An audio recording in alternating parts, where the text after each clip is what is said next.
Exodus chapter 1. Now these are the names of the sons of Israel who came into Egypt. Every man and his household came with Jacob.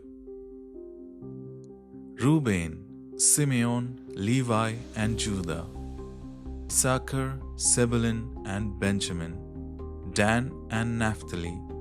Gad and Asher.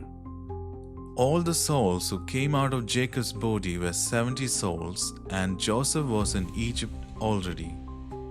Joseph died, as did all his brothers and all their generation. The children of Israel were fruitful and increased abundantly and multiplied and grew exceedingly mighty, and the land was filled with them.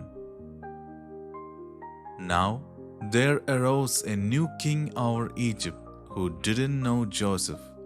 He said to his people, "Behold, the people of the children of Israel are more and mightier than we.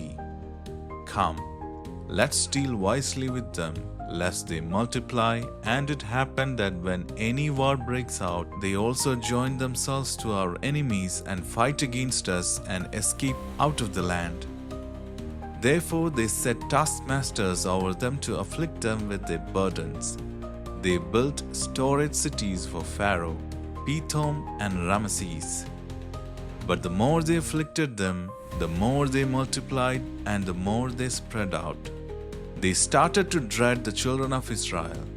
The Egyptians ruthlessly made the children of Israel serve, and they made their lives bitter with hard service in mortar and in brick and in all kinds of service in the field, all their service in which they ruthlessly made them serve. The king of Egypt spoke to the Hebrew midwives, of whom the name of the one was Shiphrah and the name of the other was Puah.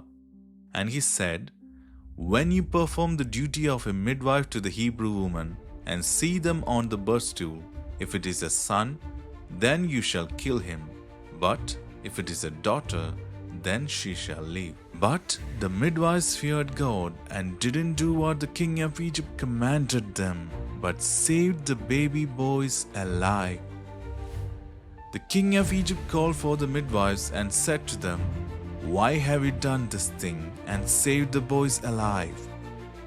The midwives said to Pharaoh, "Because the Hebrew women aren't like the Egyptian woman, for they are vigorous and give birth before the midwives comes to them." God dealt well with the midwives, and the people multiplied and grew very mighty.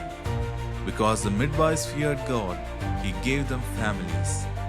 Pharaoh commanded all his people, saying, "You shall cast every son who is born into the river, and every daughter you shall save alive."